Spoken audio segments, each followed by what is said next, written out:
Bien, donc on poursuit l'enregistrement.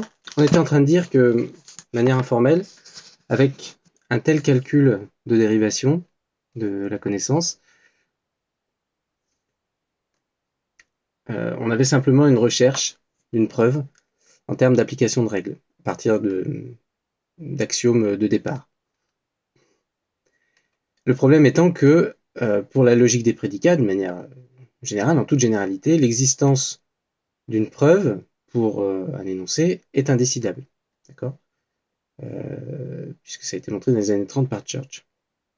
Et donc le rêve d'une machine pensante, au sens de Leibniz, finalement ne peut pas être matérialisé de manière générale par ce moyen-là.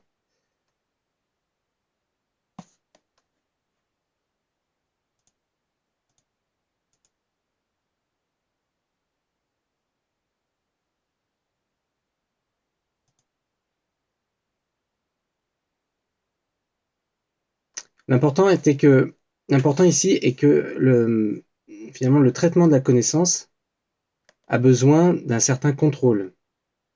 C'est-à-dire que le problème, c'est quelle est la règle d'inférence qu'on doit appliquer.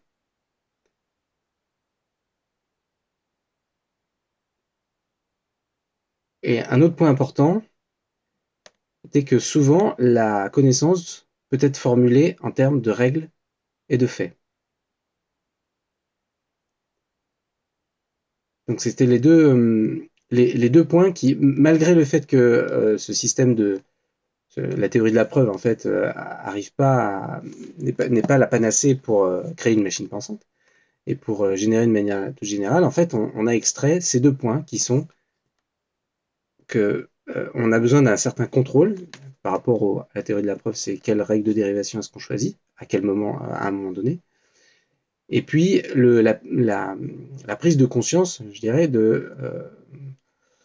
du fait qu'on peut, dans de nombreux cas, représenter la connaissance sous la forme de règles et de faits. Évidemment, ça va nous emmener à Prologue. Donc, après la découverte de Robinson du principe de résolution dans la preuve automatique de théorème, au début des années 70, la programmation logique a été développée comme un nouveau paradigme de résolution de problèmes basé sur de la connaissance. Donc Prolog, c'est l'acronyme de Programming in Logic, ou programmation logique en français, a émergé comme un langage de programmation général, pour quel que soit le domaine, dont le principe qui guide en fait qui sous-tend ce langage de programmation a été popularisé par le slogan de Kowalski, qui est le suivant, qui est de dire qu'un algorithme, c'est de la logique et du contrôle. Donc avec cette notion de contrôle qui fait référence à celle qu'on a évoquée précédemment, quelle est la règle choisir à un moment donné. Alors on va voir, on va vérifier. Donc la logique dans ce slogan, c'est la connaissance spécifique qui va décrire le problème. Et le contrôle, c'est la manière avec laquelle on va traiter cette connaissance dans une procédure d'inférence adaptée. Donc le calcul avec des programmes Prolog est utilisé et est effectué en utilisant un langage de prédicat qui a comme spécificité les différents points suivants. Donc d'abord, les termes sont utilisés pour accéder aux objets, où les constantes en fait tiennent lieu d'individus, par exemple Joe, et les variables tiennent lieu d'individus encore inconnus. On a aussi des symboles de fonctions, comme dans Father of Joe, qui sont disponibles. Bon, c'est de la logique du premier ordre, hein, c'est une restriction à la logique du premier ordre. Les termes vont être utilisés aussi pour modéliser des structures de données basiques, comme des enregistrements. Par exemple, name de Joe Doe, avec name, ici une fonction, puisqu'on parle d'un terme. À la place des structures itératives des boucles, en fait, on utilise exclusivement la récursivité. Il n'y a pas de boucle en prologue, il n'y a pas de tant que, il n'y a pas de pour. En connexion avec ceci, donc on a un constructeur de liste qui peut être utilisé, qui permet aussi de définir des objets d'ordre supérieur, comme des ensembles. Mais bon, le constructeur de liste, c'est aussi à la base, c'est aussi une fonction. On peut implémenter un constructeur de liste, une fonction. Et les solutions qui sont obtenues par des requêtes, qu'on appelle des buts, qui sont posées au programme, pardon, des solutions donc du coup sont obtenues au travers de requêtes, qu'on appelle des buts, qui sont posées au programme. Et ces solutions-là, en fait, sont constituées de réponses. Une solution, c'est un ensemble de réponses en général. Et ces réponses-là, on les obtient grâce aux preuves, en fait, qui sont aux preuves formelles qui sont obtenues durant l'exécution du programme. L'idée d'un programme prologue, c'est que le programme s'exécute et qu'on fait un raisonnement. En fait, l'idée, c'est qu'on fait un raisonnement par l'absurde. Donc, on pose une requête négative, en quelque sorte, et on démontre que c'est faux. Et dans cette démonstration, si on y arrive, on obtient des réponses. Et donc, tout ça, c'est en fait le mécanisme de la SLD résolution, qui est une variante particulière du calcul de résolution, donc obtenu par Robinson, défini par Robinson. Et à l'intérieur de ce calcul de la SLD résolution, on a un problème très important qui est l'unification, qui est le mécanisme de base qui va permettre de manipuler des structures de données, qui va permettre en fait de rapprocher des parties de la requête avec de la connaissance déjà de la connaissance du programme. Alors un exemple, donc un programme simple Prolog qui est en général familier à tous les lecteurs des cours de Prolog. C'est le programme qui permet de concaténer deux listes. C'est pas la concaténation, puisque la concaténation c'est plutôt pour des chaînes de caractères, mais qui permet d'augmenter une première liste avec le contenu d'une deuxième liste. Et puis aussi, on a la possibilité d'inverser une liste. Donc, pour la première possibilité, donc l'augmentation d'une liste par une autre, on a le prédicat append. Et pour l'inversion de la liste, on a le prédicat reverse.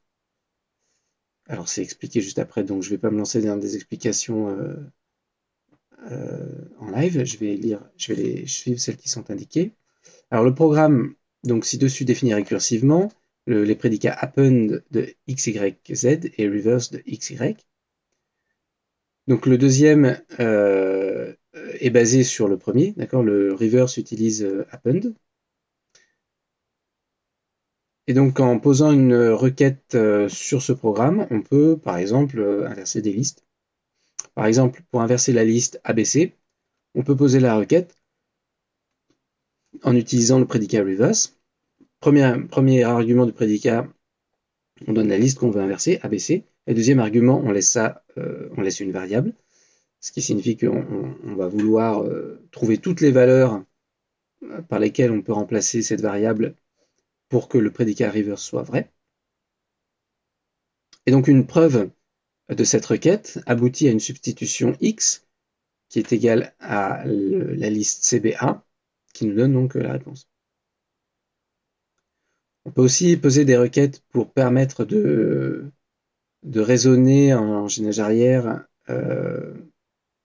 à partir de la sortie jusqu'à l'entrée. C'est-à-dire qu'on peut en fait poser la requête, par exemple, ce qui n'est pas possible en programmation impérative. Par exemple, donc on peut poser la requête reverse de AX et BA, c'est-à-dire qu'en fait là on doit avoir que la liste avec comme premier élément A et comme suite de la liste une liste inconnue. quand on l'inverse, nous permet d'obtenir la liste BA. Donc en fait, là, dans reverse, le premier argument, c'est supposé être l'entrée, la liste qu'on donne en entrée, et le deuxième argument, c'est la sortie, la liste inversée, la liste donnée en entrée, mais inversée. Et du coup, dans ce type de requête-là, on voit que l'entrée n'est pas totalement connue, alors que n'est pas totalement définie, puisqu'on a grand X, la variable grand X à l'intérieur, alors que la sortie est totalement déterminée, puisque c'est BA. Dans ce cas-là, la réponse, la substitution réponse, puisque c'est ça qu'on cherche, nous permet de dire qu'il faut remplacer X par B pour que notre sortie corresponde à l'inverse, pour que notre entrée corresponde à l'inverse de la sortie. Ou plutôt pour que la sortie qu'on a déterminée soit l'inverse de l'entrée.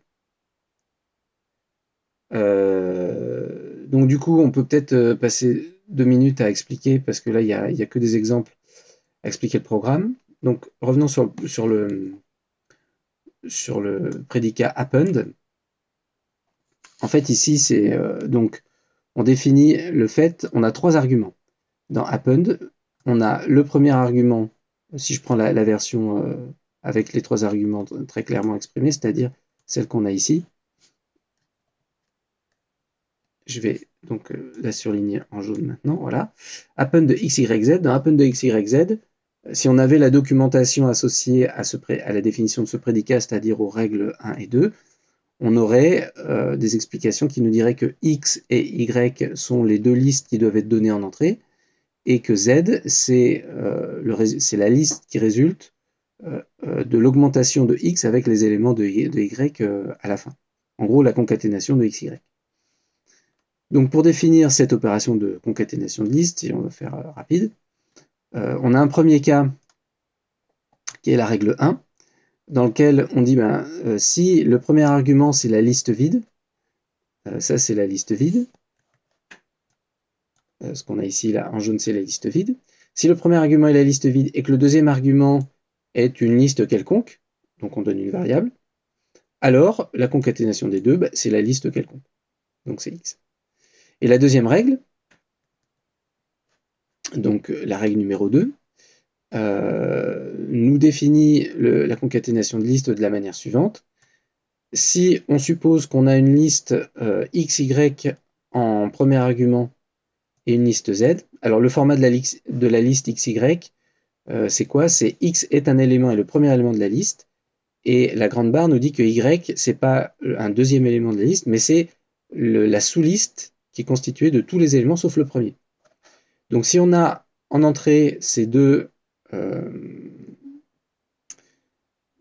listes-là, alors on va obtenir en sortie une liste avec en premier élément x et en sous-liste après le premier élément t, sachant que t doit être obtenu comme la concaténation de y et de z. Et on voit bien que du coup, le premier, on appelle récursivement donc la concaténation sur les sous-listes, sur la sous-liste de la première liste et la deuxième liste. Ce qui fait que petit à petit, on va faire des appels dans lesquels, récursifs de append, dans lesquels le premier argument va devenir de plus en plus petit, puisqu'à chaque fois, en fait, on enlève la tête de liste. Et in fine, forcément, on va aboutir à la liste vide, et donc au premier cas. Et dans ce cas-là, c'est facile. Si on concatène liste vide avec x, on obtient x. Donc très, très grossièrement, le principe de récursif permettant de définir la concaténation de liste.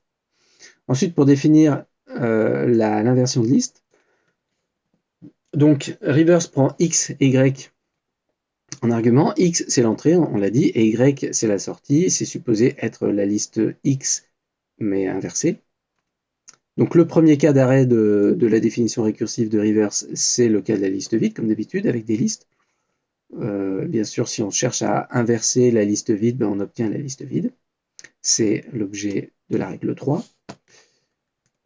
Et dans le cas général, donc si on cherche à inverser une liste avec comme premier élément x et comme sous-liste suivante y, Et si on cherche à inverser cette liste-là dans Z, pour que Z, ça soit la version inversée de la première liste, alors qu'est-ce qu'on va faire? Eh ben, on peut d'abord regarder peut-être la dernière partie. Ici, on va d'abord inverser, enfin, on va inverser Y. Du coup, Y devient U. Et après, il s'agit tout simplement de concaténer U avec X pour obtenir Z avec le prédicat append. Voilà. Donc ici, on voit qu'il y a on pourrait faire le reverse YU en premier avant de faire append de U, XY. En fait, l'ordre de ce qu'on appelle les atomes ici, par exemple ici comme atome, on a, ou des sous-buts aussi, on a un sous-but append de U, X, Z et un sous-but de reverse de YU. L'ordre ici, en général, va être suivi, c'est-à-dire qu'on va d'abord chercher à résoudre le prédicat append, et puis ensuite, on va chercher à résoudre reverse. Mais on pourrait faire dans l'autre sens. Bref. Donc, si jamais on essaie de prendre maintenant un peu de recul par rapport à cet exemple, donc la manière de programmer qu'on vient d'illustrer, c'est une étape majeure, en fait, dans notre but d'écrire des programmes d'une manière déclarative. Bah, en effet, on voit que ici, alors le fait que ça soit déclaratif, ça vient de l'idée d'un programme déclaratif, hein, c'est qu'on exprime, on décrit ce qu'on veut obtenir et pas comment on veut l'obtenir. Et, euh, et on se rapproche de ça, même si on décrit un peu comment on doit l'obtenir quand même là dans notre programme. Alors, qu'est-ce que l'auteur nous dit? Après, les auteurs nous disent, mais il y a un point important ici qui peut faire une différence. C'est évidemment comment et dans quel ordre les clauses du programme Prolog sont données. Alors les clauses, c'est quoi? Ici, c'est dans notre programme, les clauses, c'est les 4 lignes. On a 4 clauses ici qui sont numérotées 1, 2, 3, 4. J'ai appelé ça des règles aussi tout à l'heure, mais bon, en terminologie logique, c'est plutôt on appelle ça des clauses. Pourquoi? Et oui, parce que en fait, l'ordre dans lequel sont données ces clauses va avoir une importance sur le déroulement du programme. Bien que logiquement, quel que soit l'ordre en fait, peu importe l'ordre des clauses, le programme reste le même. Ça, c'est si on fait de la logique des prédicats, de la logique du premier ordre.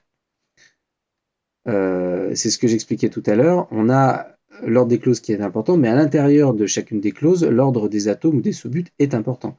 Il nous donne donc l'exemple que j'évoquais tout à l'heure ici, qui est de dire, ben voilà, on peut d'abord inverser dans la définition de l'inversion de liste, on peut d'abord inverser la sous-liste du premier argument, donc Y, et puis ensuite concaténer la tête de la première liste pour obtenir Z.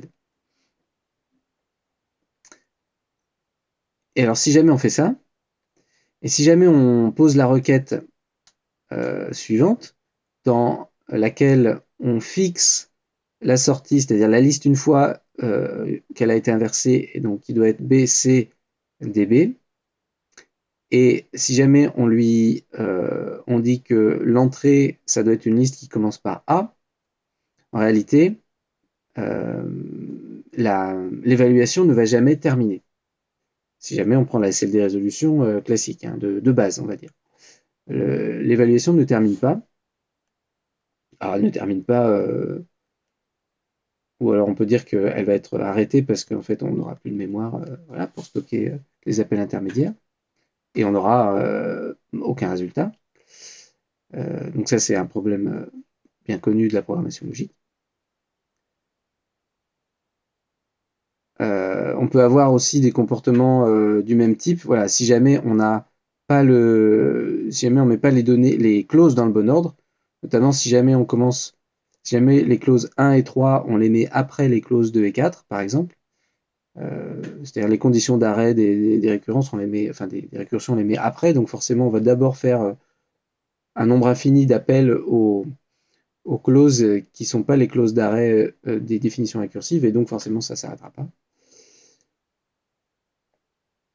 Voilà. Et donc en fait ça c'est pas un bug de Prolog. Donc il y a vraiment deux indéterminations ici, deux, deux, euh, deux problèmes qui peuvent faire boucler, qui peuvent rendre en fait, qui rendent l'approche indécidable. En fait c'est pas vraiment un algo la SLD résolution puisque ça s'arrête pas forcément.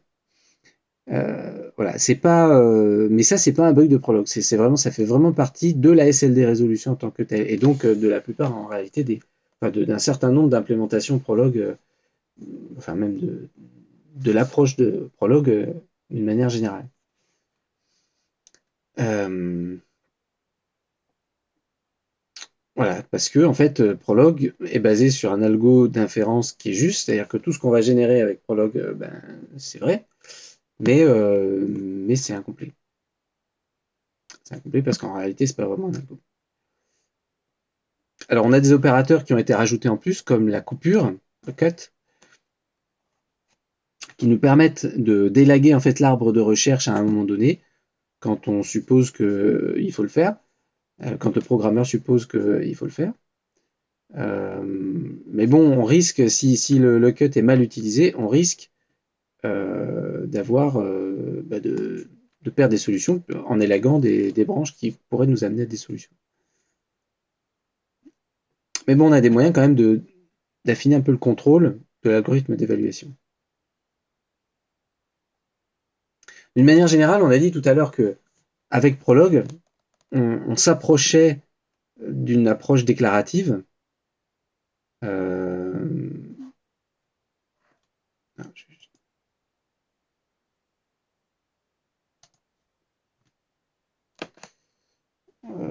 voilà, on a dit qu'on s'approchait d'une approche déclarative, mais du coup, bon, certes, c'est un peu plus déclaratif qu'une approche impérative a priori, parce que c'est plus proche en fait d'une définition mathématique, puisque on utilise de la récursivité, mais en réalité, on voit qu'on a des problèmes de contrôle.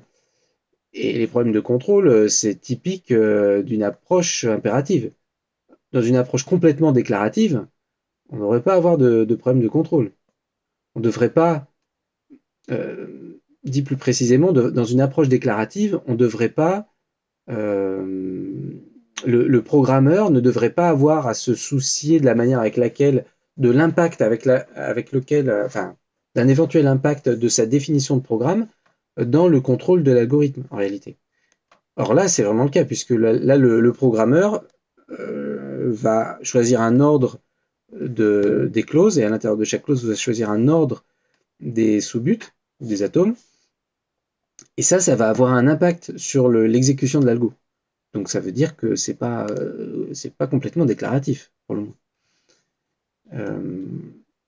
Donc on va poursuivre la lecture. Donc en fait, il faut garder en tête le but d'avoir une spécification dans laquelle le problème, c'est ça, est simplement déclaré, sans connaissance sur comment cette déclaration sera traitée. C'est ça qu'on voudrait. Et évidemment, il faudrait qu'on ait une méthode qui se termine dans le processus de découverte des solutions. Donc, autrement dit, il faut vraiment que le programmeur, quand il fait son programme, quand il décrit son problème, il déclare son problème, et donc que l'ordre des règles, si jamais il le fait, il décrit son problème avec des règles, que l'ordre des règles n'ait aucun impact, ne soit pas significatif, ne guide pas l'exécution du programme. Et comme je le disais tout à l'heure, il faudrait aussi qu'à l'intérieur des règles ou des clauses, il faut que l'ordre des sous-buts ou des atomes n'ait pas d'impact non plus. Ça serait une forme de programmation déclarative pure, dans laquelle, en fait, on pourrait éventuellement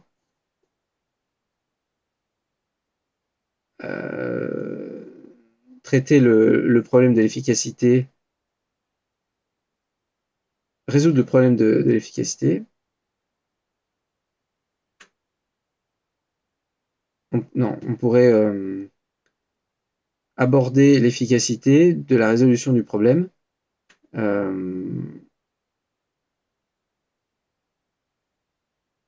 point de vue strictement déclaratif, dans le formalisme.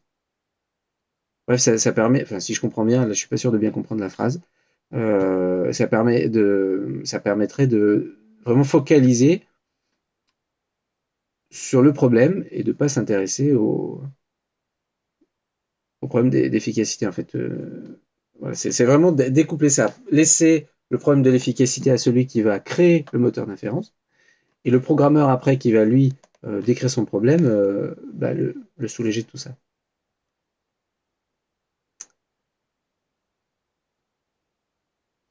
Donc là, les auteurs nous disent que finalement le paradigme le plus proche, si je comprends bien, je ne comprends pas bien Major Exponent, mais bon, le paradigme le plus proche de ce paradigme déclaratif pur, c'est le paradigme des programmes logiques avec la sémantique des modèles stables, qui est introduit donc dans la section ci-dessous. Alors je suis pas certain, je pense que c'est un parti pris ça en fait, ce qui est normal vu que voilà. Je dirais que c'est probablement, il y en a probablement d'autres, mais bon a priori, et ils vont prouver par la suite, voilà, les programmes logiques avec la sémantique des modèles stables va quand même permettre de faire ça. Voilà. Va permettre de se rapprocher de ce paradigme de programmation déclarative pure. Du coup, il va falloir s'intéresser à cette logique des modèles stables. Alors, on confond souvent la sémantique, des modèles stables avec la programmation ASP, le Lancer Set Programming, la programmation Lancer Set. En effet, en fait, la sémantique des modèles stables a été spécifiée. Non, pardon, la sémantique de l'ASP a été spécifiée en termes de la sémantique des modèles stables dans le papier qui a fait démarrer le domaine. Et c'est donc ce qu'on va voir maintenant. On va peut-être terminer la section avant d'arrêter la vidéo. Donc le succès de l'ASP est basé sur un usage facile de l'ASP comme d'un langage de modélisation de problèmes, et sur une variété d'algorithmes sophistiqués et de techniques d'évaluation de programmes à prologue, donc answer prologue,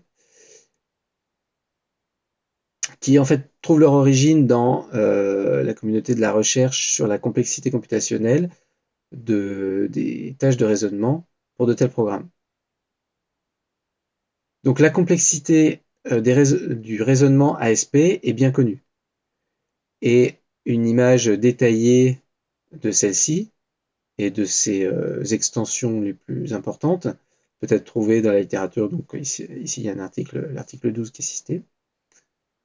Du coup, il y a aussi donc des modèles avancés de solver answer set. On va citer par exemple S-Model, DLV, GNT, C-Models, CLAPS, bien ASAT. Donc pareil, là il y a référence à l'article 13 qui doit, j'imagine, faire un panorama de ces solvers. Et donc ces solvers-là sont aujourd'hui, et alors du coup, comme ça fait 10 ans, on imagine encore plus performants aujourd'hui, pour traiter de grands problèmes, de grandes instances de problèmes. Enfin, il y a des efforts de démonstration, de démonstration dans le sens d'application concrète du potentiel de l'ASP qui sont faits via des compétitions de solver AS et qui ont lieu en général lors de la conférence internationale sur la programmation logique et le raisonnement non monotone, LPNMR, depuis un certain nombre d'années.